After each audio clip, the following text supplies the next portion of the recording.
All right, everybody, welcome into another edition of Soccer Talk. I'm digital producer Greg, joined by Bo Williams, as always. How are you doing today, Bo? Good to be here. Always great to talk soccer today. We're talking one Knox. We're also going to be talking about the Euros that are be kicking off here shortly. But start things off with one Knox. And again, the guys kind of turning things around. They hit a little bit of a speed bump when it came to cup play. The Jägermeister Cup, but got back on track against an old foe. I say an old foe, only a few years, but what is really turning into be a good rivalry and a dominating one-sided rivalry for one Knox, and they kept that going against Lexington. That's right, yes. I think going into that game, they had lost, 3 out of 4 in all competitions, so it was definitely a big performance to, right the ship to a certain degree, and they did it without some key players, which was, I'm sure, huge for the psyche of the team going into really, a crucial period, not only for the regular season play, but also to see who really is going to make it through to the knockout round of the Jägermeister Cup in its inaugural edition. So let's get right into it. Let's look at this first goal. This came in the second half of the match on Saturday against Lexington at Regal Stadium. It was a cagey affair in the beginning, first 45 minutes. Really not a whole lot of great chances from either side, but it really opened up in the second half, and it started off with this great short corner routine. Callum Johnson really hangs one up to the back post where Jalen Kritzler meets it quite emphatically and puts the boys on top, and really triumphant celebration. Great to see the guys getting together there. And really kind of broke the ice. I mean, like you said, it was kind of a cagey affair, kind of back and forth, but it was nice to finally get that breakthrough, and again get one Knox up 1-0 in that game. Absolutely, yeah. You really are starting to see the intensity of this rivalry. Yeah. Like we said, we had Callum Johnson on a couple of weeks back, and he talked about, these, while it is just a young rivalry, 2 years old, the players are feeling it, really circling that one on the schedule, and it kind of bared out in this game. Lexington went down to 10 men, maybe 5-10 minutes after that goal, and after, really a coming together of a couple of players after a set piece or something, and a Lexington defender ended up getting sent off for violent conduct. So it really just goes to show how intense this rivalry is just in the opening, just the fifth match of its existence. And when you get a team in that position like that, then you go up for the knockout blow, and the guys got it with the second goal.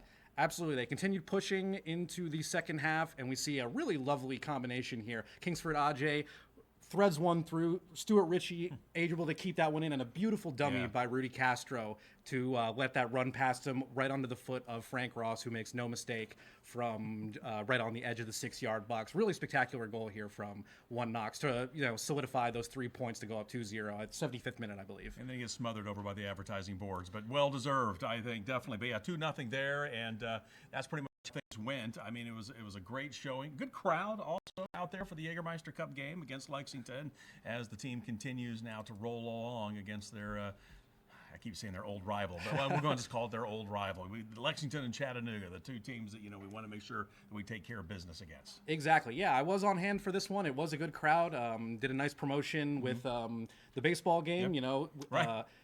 After the the Super opening, Regional going on. Right, after that opening game of the Super Regional, they said, hey, bring your ticket, free beer if you show your ticket at the game. And, yeah, it really was a nice crowd on hand to really power the boys through. But I think an important takeaway from that goal, we talk about the types of goals that one Knox scores. We talk about, the width that they get, on the edges with those wing backs. We talk about the service that they get in, from those positions, usually crosses into, a Rudy Castro or Kempis Tequila. Kempis Tequila not in on this match, but that second goal was really, if Knoxville can make that a regular part of their game, really being able to thread those through balls through, and then we saw that in the early part of the season. Exactly. We were talking about that. We saw that those backs making those long runs, taking it into the corner. Stuart Ritchie, still ranks among one of the top players right now in the league for crosses. But again, these are guys coming from way in the back, making those runs and getting the ball right there, in the crease, right in the middle of the goal there, and we're able to put it away and get a head on it or a foot or what have you. Exactly. Those service from when you talk about the traditional cross, the flight of the ball, those. It's good service, but if you look at the statistics of them, they can be a little bit low percentage. So to see some nice combination play like that, a nice through ball, and then a cutback a nice dummy by Rudy Castro to really put that all together. If they can make that a regular part of their game, Well, it spreads that defense out. I mean, they're coming down as far as trying to mark everybody now. You got to start thinking about this, and it kind of starts sending some signals to the opposing defense and makes things a little bit more difficult. One more thing they have to be concerned with, it's like they're hitting on these, So, again, if they keep that going, we saw it early in the season, see it now. Got to love what you're seeing, and it's all good for one Knox. We finally got off the bottom, if you will, of our group. Hopefully starting to climb that ladder now in the Jägermeister Cup. Exactly. And yeah, as I mentioned earlier, this was a big game to win without some key players. Did not have Sean Lewis in goal, who's really one of the best keepers in USL League One. Another really strong performance I felt by the backup, Johan Garibay. He also played in the Open Cup match that they won. And really, has acquitted himself well in his first season as a professional. They also, you saw on the first goal celebration there, Kempis Tequila in plain clothes. He's really been the top offensive weapon for this team so far. Kingsford Ajay, I think, came off the bench in the second half. Had that nice through ball that we saw. Yeah, nice little feed. And the captain, Jordan Skelton, really the linchpin of that defense, still on the mend. So it was great to see Jalen Chrysler, another really experienced defender in this league, step up and get that goal. And yeah, hopefully, I'm sure. Let's hear from Mark McKeever about this performance now. Maybe this could potentially be something that could propel them going forward. I feel as though in the beginning we were having good spells, and then in the middle period of games we're having moments, right? The periods were getting longer, but I feel as though this has been our most complete 90 minutes. And the message that we've sent after we got the wins is to do it consistently. So I feel as though tonight the word consistency comes into our identity. And so now the next message is to continue. Going, that complete game, that full 90 minutes. You heard him say it there. I mean, we hadn't seen that lately. And the last time, in our last broadcast, we actually heard from the coach, and he was talking about how, they just didn't seem to be in sync. They weren't able to pull together a full 90 or full 45, for that matter. At times, seemed like each half. So it's nice to hear Coach say something like that. That's kind of what he observed. And I think a lot of us saw something like that. We came away with a 2-0 win. Exactly. I think we guys heard from him after they had a 2-1 home loss to Richmond. He was saying, in the first half, they really didn't, meet the moment and didn't really, hit their stride until that second half. So it wasn't quite maybe the perfect first half that they wanted, but they were able to really, manage the game well, limit the chances for Lexington. They had a couple decent opportunities on set pieces in the first half that didn't quite come to fruition, but they really started to mix it up in that second half with some short corner kick routines, and you saw one of those pay dividends on that goal. So let's take a look at the Jägermeister Cup standings here. Critical match there to get them back in contention after 2 consecutive losses. Yep.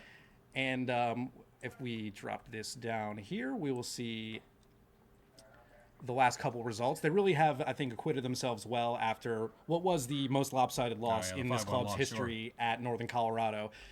They're going on the road on Monday in the league against Northern Colorado, so that they are thinking about that match is in their minds and are looking for some revenge. Well, especially at their place. Since they did it here, we'll do it up there, right? That's kind of what they're thinking. But this is kind of looking ahead as far as what's coming up next. And obviously, you see also the Ford Madison game was a good game. Let's not take anything away. It was a 1-0 loss. Right. It was still a good game to watch. But Knoxville with the 2-0 win over Lexington. And then, Ford Madison coming back on June 29th, coming this time here. I think with that we had the game that was postponed, right? Wasn't that Ford Madison? We thought we were going to see him earlier in the season. Was that Ford Madison, or am I getting that? The Ford Madison game was the one that was postponed. Right. That one I think was a regular. Was that a regular season game, or was that Jägermeister? I can't remember. The postponed match was a regular season match. Okay, that one I think has been rescheduled for mid-August or early September, I believe. So this is our first look here at home because the previous one was postponed. But it was a good match up there. But we'll see if we can't return the favor and send them back home with a loss coming up on the 29th. But right now, still, you look at the standings. 9 points, 8-6. It's still close. And obviously, we still want to try to put a few more in the back of the net because goals are going to be huge when it comes to finding that wild card as we move on. But this is another big game as far as the Jägermeister Cup is concerned for Group 2. That's right. And this is going to be our first major broadcast on WATE coming up at the end of the month here on the 29th. And So yeah, mark it out on your calendars. You'll be able to watch that live on channel 6.1. Only on broadcast. The streaming is still exclusive to ESPN Plus. But yes, if they're going to, make it to that knockout rounds, really it's going to come down to beating those teams ahead of them in the table. That being right now the group leaders of Forward Madison and our rivals Lexington. Right. We're going to go on the road to Lexington twice in the end of the season. One in August, and I think one of the last few matches of the season in early September. They could have some new digs. Absolutely. Which is nice. It's nice to see. Take a look at it here. We're going to pull this up for you, but this is what they've been working on there in Lexington. What you were telling me before we went on, 5,000, 5,500 is what it seats, something like that? Exactly. I think when it does open, yes, it's going to be around 5,000, and, I'm not sure what the plan is for about expansion, but everything that the club has communicated that is they will have the ability to expand to as many as 11,000 in the future. And from my understanding, this is going to be a large complex that houses really not only just the professional team, but also several of their youth teams. All those other fields, I think, in the area are already operational. They already have youth teams practicing out there. So, on August 10th, they're going to be hitting the road to take on Lexington at Lexington. Lexington has said that the stadium will be ready in August. Haven't put in exactly a firm date on that, but if it's ready to go in the opening part of we can the fill month. it with a bunch of One Knox fans. Exactly, a nice little road trip up I-75 to Lexington would be awesome. Yeah, and that would be good. Lexington, that Never. exactly. They are going to be circling this one on the calendar because they are still looking for the first win against One Knoxville. I'm sure Lexington fans are saying, 4 of these matches have been in Knoxville. The one lone game in Lexington last season came with a 1-1 draw. But besides that, it really has been just an impressive run of form from Knoxville in this fixture. And, it's been eventful. We had the red card in this game this past weekend. We also had one of the earlier, I think last season when they won 1-0, that was a match where Knoxville actually went down to 10 men, and they were still able to pull out a win at home thanks to a really spectacular goal from Angelo Kelly, if I recall. This is going to be a very crucial game that I'm sure that they are looking to, if you go two full seasons without beating your rival, that's going to be hard to live down for a pretty extended period. It's tough to digest for the home fans, and especially if they do open up that new complex, to go up there and beat them there and kind of spoil whether that's the first game played there or not. That'll be nice too, to put in another feather to put in our hat for One Knox. As far as what's coming up, they do have a pretty busy schedule coming up as far as One Knox is concerned, whether it's just not at home but on the road as well. Exactly. Before they, resume USL Jägermeister Cup play on the 29th, which again, you can watch on WATE. They're going to have 2 games, one on the road next Monday and one game at home on Saturday, June 22nd. So a decent little road trip here to hit the road against Northern Colorado, going up to, I think, Fort Collins, I believe, is where they're located. And then they're going to host a Greenville Triumph team that has had a pretty mixed bag of results to start this season, but this has been a perennial contender in USL League One in the they've always been in that top half of the standings. Exactly. So it's a well-run club. It's a good organization. But I'm really interested to watch that Northern Colorado game to see just how we respond after getting thumped, let's say it, by them here. Let's see how we react when we go up there. Absolutely. I wonder, I'd be interested to talk to some of the players. I wonder if there's when we talk about, U.S. men's national team or MLS or something, when there's a game in Denver, you always talk about altitude. So I wonder if there is a factor at play there in Fort Collins.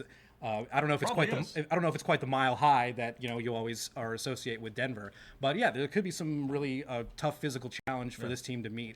So it's going to be interesting to see how they respond. Especially after that lopsided loss that Northern Colorado handed to us a couple weeks back. But let's take a look at the league standings here now. We're still only, just 3 points out of first, Exactly. And so many teams are, at various stages of their schedule. Knoxville here, has played 7 games. To get 4 wins from 7, I think, if Mark McKeever would say that is a really strong start that they would be looking for, while they still have had a couple moving parts to deal with, players in and out of the lineup with injury. Sure. Their new signing, Nshuti Innocent, has been in and out on international duty with Rwanda. He's currently, I think, he's on his way back. We were just told today he's on his way back now. So interesting. So yeah, just a lot of teams that are in various parts of their season. But Greenville, if you have to notice up there, we're talking about Greenville. They got 2 games in hand on everybody, at least toward the top 4 there. So keep that in mind as well when you look at those points. There's still 6 points for us to grab that could overtake them easily in the standings. So you kind of have to look and see, the games played when you kind of take a look at the points there. Richmond's got 8 games, South Georgia with 9, handful of teams like us with 7. There's Chattanooga and Northern Colorado. Northern Colorado's only played 5 games. Wow. So yeah, they're way behind the curve there as far as they got a lot of games in hand that they're going to have to play to get caught up. And it'll be interesting to see where they sit when this is all said and done. Absolutely. Yeah. And yes, speaking of the United States men's national team, USL League One made some headlines when Jermaine Jones, great midfielder, was named the manager of Central Valley Fuego. Another tough start to the season for Fuego. They were towards the bottom of the standings last year, tough assignment. Not little respite for them in this opening. What is that, -10 in the goal differential? Yeah, -10 goal difference. Yeah, it's been a tough start for Jermaine Jones. I know they were upset by El Farolito in the U.S. Open Cup. If you don't know, that's a semi-professional team sponsored by a chain of Mexican restaurants in the San Francisco area.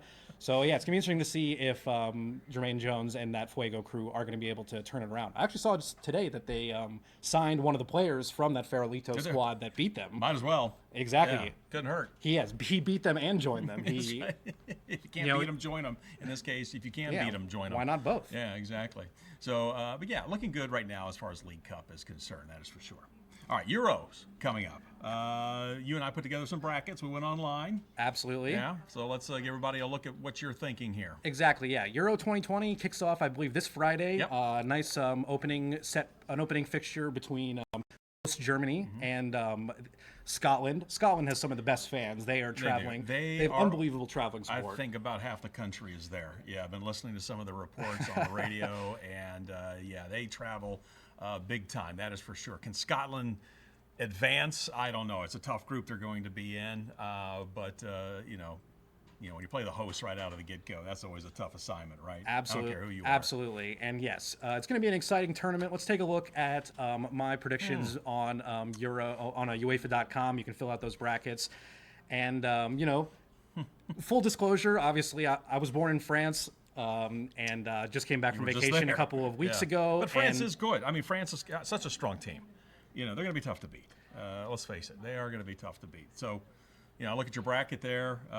Actually, our brackets are very similar, but I know you've got a Spain-Portugal showdown. That'll be an interesting matchup too. That would be neighbors, taking on each other. Absolutely, the neighbors. I'm really impressed with this Portugal squad. They really seem to have just a balanced squad, across all 3 lines. In defense, a really experienced midfield, and a attack that has been able to transition into this post-Cristiano Ronaldo era. It seems like he's kind of going to be a super sub in this squad. But yeah, if you're bringing one of the greatest goal scorers off the bench as a late substitution looking for a goal, I would think that is going to be a pretty strong squad. And yeah, as you said with France, always nice to the best team, the team with the best player, usually back to go pretty far. And Kylian Mbappe, I would say at this point, hands down, fresh off of his move to Real Madrid, all of that is But France settled. England's always a good matchup. It's kind of a love-hate relationship. And England, the way your bracket is set up there, you talk about 2 emotional games. England playing Scotland, and then they got to turn around and play France. If it plays out how you've got it set up there, that's 2 pretty just not.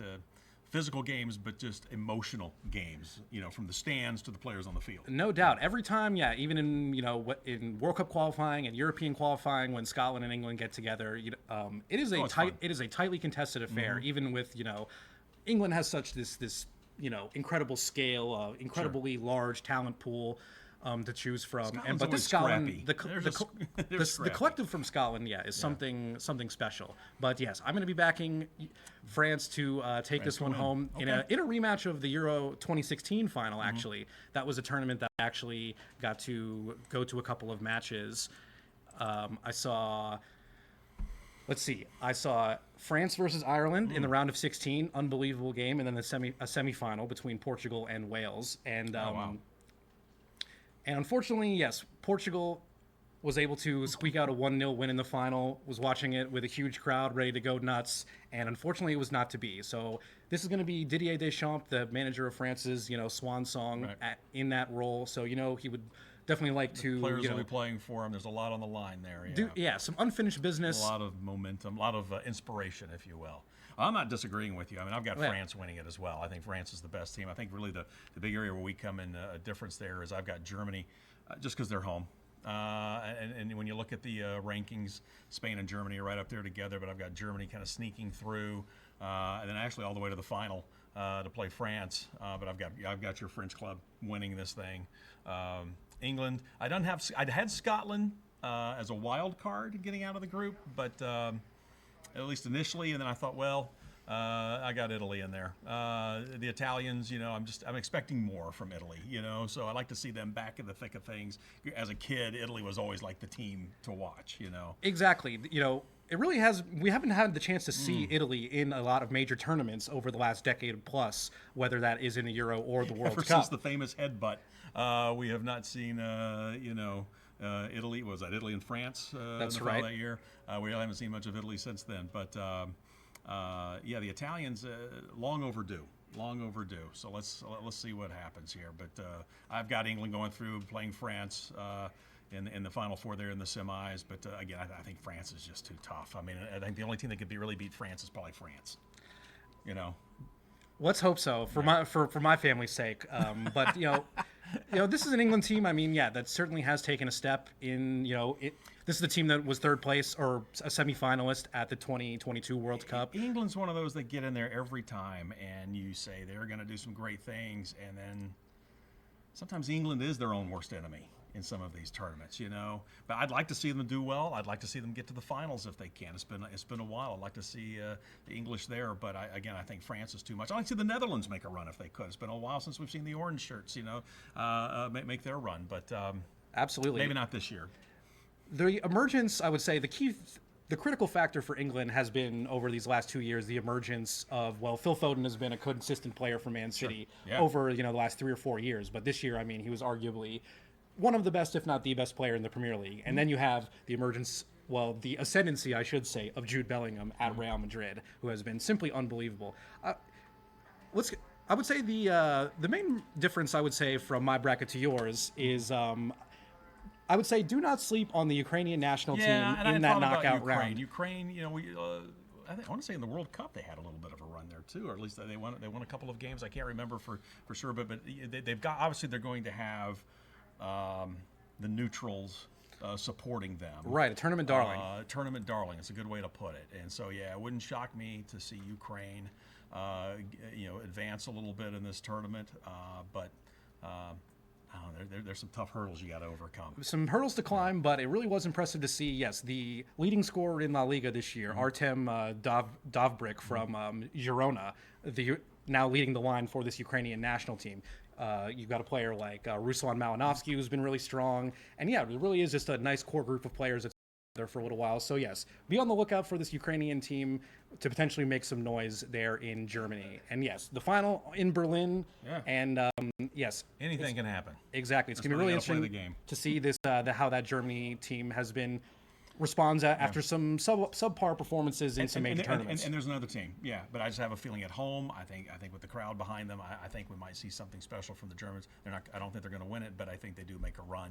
But again, it's another one of those teams that one of those countries. You're just like, where'd you go? But I think maybe they have a little bit of a resurgence this time around. Exactly, yeah. Like Euro 2016, that was in France, and I wouldn't say that France was an overwhelming favorite headed into that one. And but yes, they were able to really ride the wave of strong support from in that home nation. Got out some really close results like that 2-1 the first knockout game against Ireland. So really when you've got that home nation behind you, anything can happen. And it's going to be a thrilling tournament. We can talk about Copa America next month or next week. That's going to be starting, I think, in not this weekend, but the following weekend. Right. So make your brackets for Copa America. Send them into to tweet us or at WATE Sports, and yeah, that's going to be another exciting tournament that I cannot wait to watch. Yeah, so we'll take a look at those. We'll take a look at the brackets on how things are shaping up at Euros, and as always, next time we chat, we'll be talking about one Knox as we continue to plug along what's been a very exciting season, and hopefully get a chance to get out to Regal here at some point to check them out in person if you haven't already. All right, we will see you next week. Take care. Yeah.